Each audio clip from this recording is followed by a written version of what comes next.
By the time I turned 13, my personal taste had already gravitated toward this, and I had no interest whatsoever in that. Or that. Which is why when today's guest reached out to me about being on the show, I wasn't entirely sure I wanted to do the interview. But the philosophy of this program is everyone is interesting. So I made myself step outside my comfort zone and go have the conversation. I'm happy to say in the end, I had a good time. And I hope you do too. I'm Brian Johnson, and this is Nobody You Know.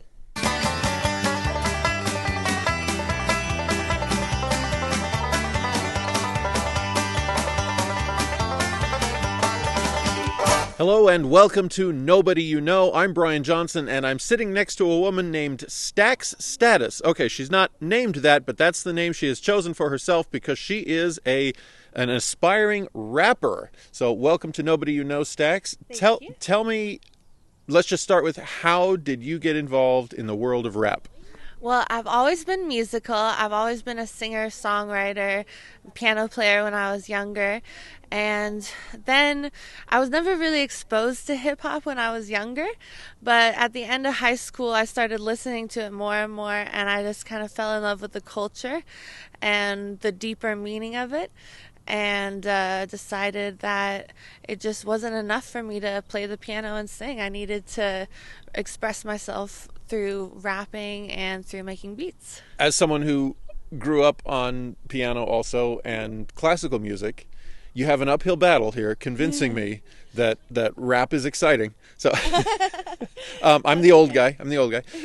You said you were drawn into its deeper cultural meaning. Yes. What is hip hop and rap? What is it all about? Because with no stereotyping or anything intended, where I grew up and when I grew up, it was very much a black male thing. Mm-hmm. So what does it say? What about it speaks to you?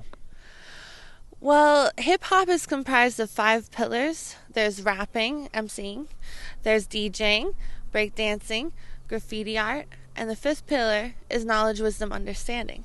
Some people also say overstanding.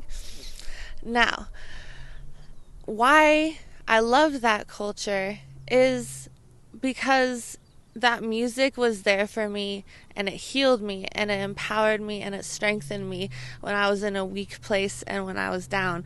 And a lot of people say hip-hop saved their life, and it's not an exaggeration, because using those 5 pillars, or one of them even, to channel those feelings is a lot healthier than you channeling it other ways. So the putting into words what you're feeling and rapping it out, just kind of, it was a way to vent. Would that be a way to put it? Yeah, absolutely. So better than going out and breaking something and attacking someone. Exactly. Graffiti. Okay. That makes sense. And sometimes people use it to resolve disputes, like through breakdancing. There's battles, there's freestyle battles.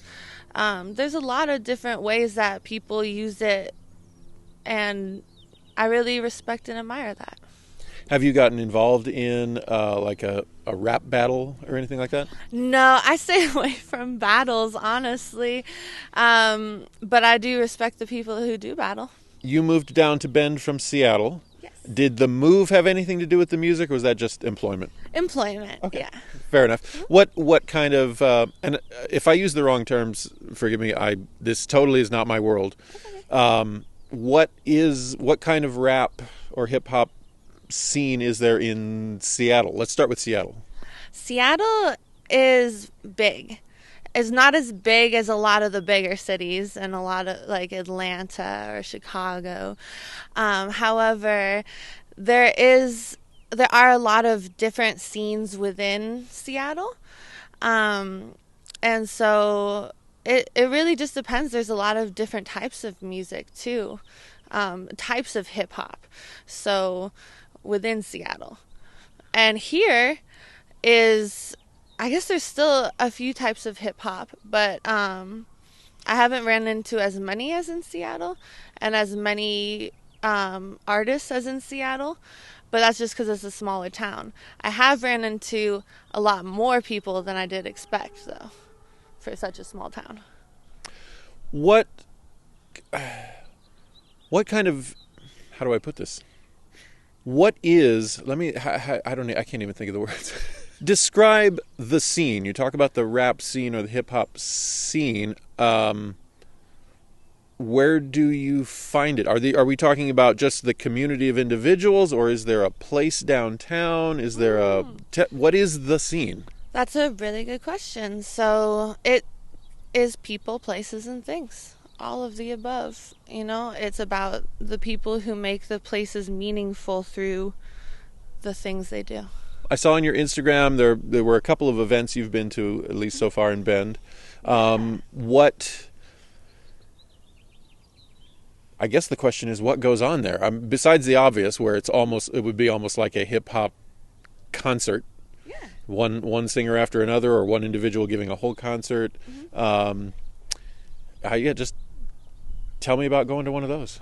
Oh, it's so fun. I love going to shows. It's one of my favorite things. I love to go and perform, obviously, but I also like to go and support the other local artists. And something I really like about this area is there's a lot of community, so a lot of people will bring other artists with them when they perform, and so you get even more artists than you bargained for. It's pretty cool. And are you one of those that gets in there where you're standing up and you're doing all the... Not yet, but we'll see. Hopefully soon. I did have my first show on Friday, May 13th, 2020. What year are we in, two? We're in 22. Oh, yeah. God. Yeah, so, and that went well. So I was happy about that. Yeah.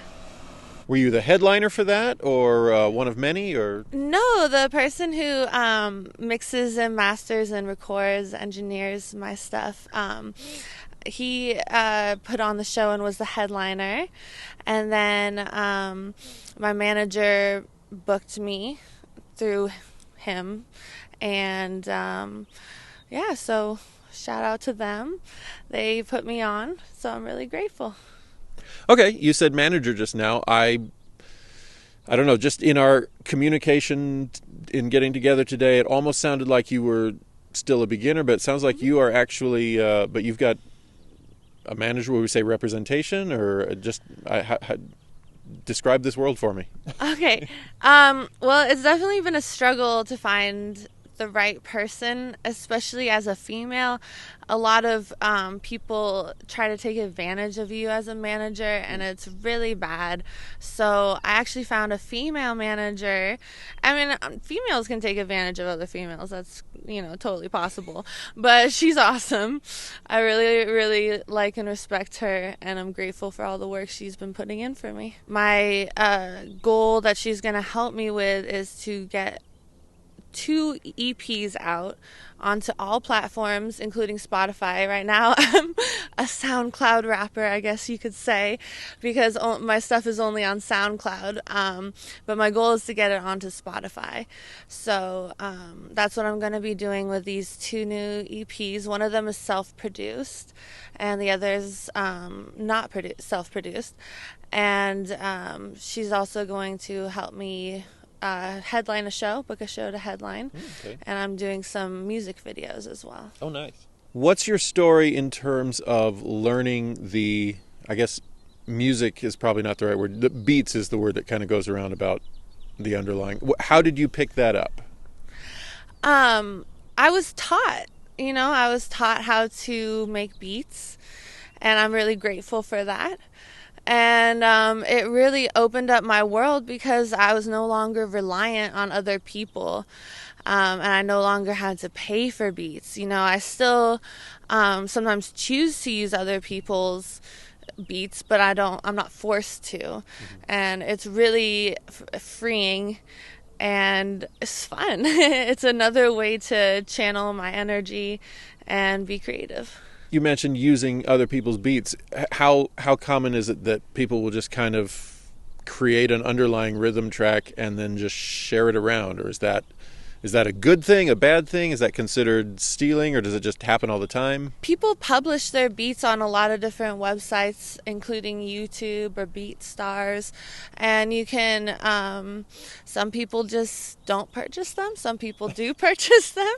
But the goal would, I mean, the intention would be to purchase it. Yes. The person creating it would appreciate that. Okay. The purchase, yes. And there can be definite issues if the song goes big and it's not purchased. So I do either make or purchase my beats. Very good.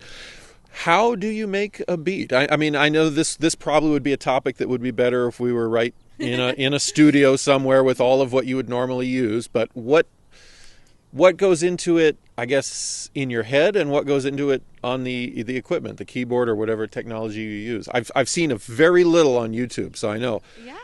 Half the audience out there is laughing at this ignorant host, but what goes into it? Well, there's many different ways to make a beat. I like to keep my special sauce a secret.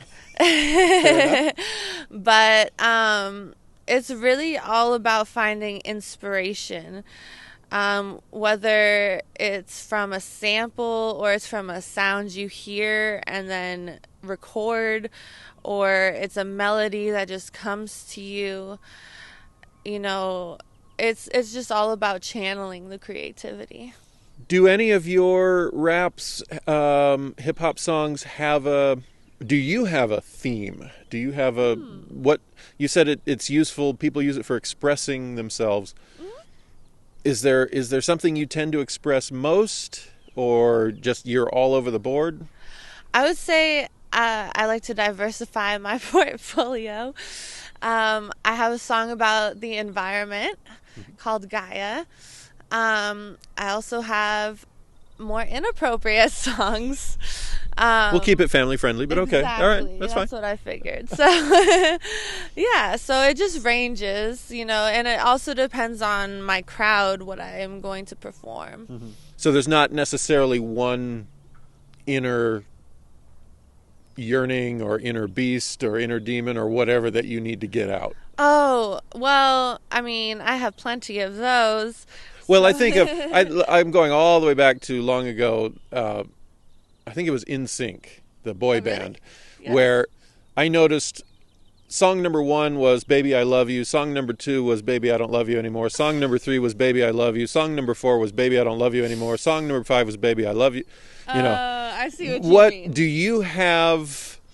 Is there something in you that just you've got to get out? And if I were to listen to enough of your songs, I'd say that's her theme. Independent, hustler, female. All right, there we go. Do you have anything coming up? Yes, I have those 2 albums I mentioned. The dates are not set in stone, and I actually don't have any performances set in stone yet either. But, since my last performance went well, I'm hoping to leverage that to show that I can really deliver, and that way I can book more shows. How do you feel that was received, that first show? Was the crowd really there? The crowd was more intimate, but the people who were there mattered, and the people who mattered were there. All right, very good. Let's go ahead and play it now, and I'll just pick up what I can here.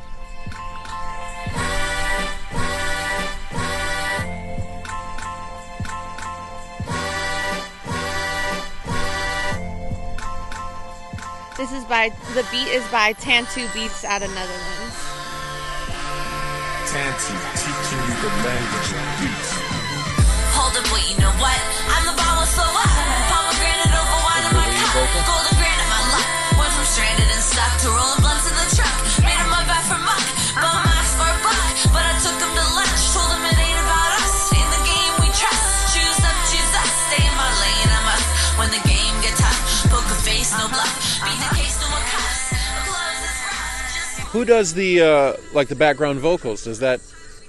Oh, that's all. And then actually, my engineer also added, he has this pack of like some of the most famous backup singers, and you can use them to play different chords, that kind of thing, or make them say certain things. So he added that too.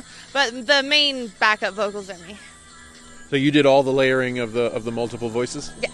Very nice. And he put it all together, all the tracks together, balanced them, that kind of thing.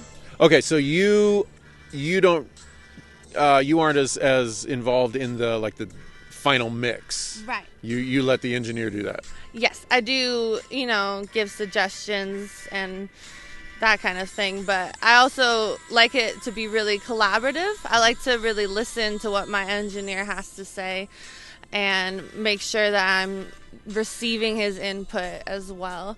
Ultimately it's up to me, but I like to take people's advice because I respect them, and I think that, it's wiser to listen to people who have proven themselves to be wise. All right, well, we've been talking to Stax Status, an up-and-coming rapper. Right now, she's nobody you know, but in time, who knows? This episode, I'd like to think that this episode will just launch her into the into the atmosphere. You never know. All right. But if you enjoyed today's episode, make sure you click the like button on the video, and then on the channel itself, click the subscribe button, the little bell that gives you notifications every time I upload a video, which, if everything goes well, is always 6 p.m. on Tuesdays, Pacific Standard Time. If you'd like to be on the program, make sure you send me an email at 10thandfur@outlook. Second time I've done that. Outlook.com. Let me know. Once again, because of budget, this is pretty much a homemade show. I have to kind of keep it within Oregon unless there's some sponsor out there who would love to pay for me to fly and meet some interesting person in Kansas or Florida. Who knows? But anyway, there's that. If you're hesitant about being on the show because you don't think there's anything interesting about you, remember the whole point of this show is that everyone is interesting, and you don't have to be famous to be fascinating. I'm Brian Johnson. This is Nobody You Know, only now you do.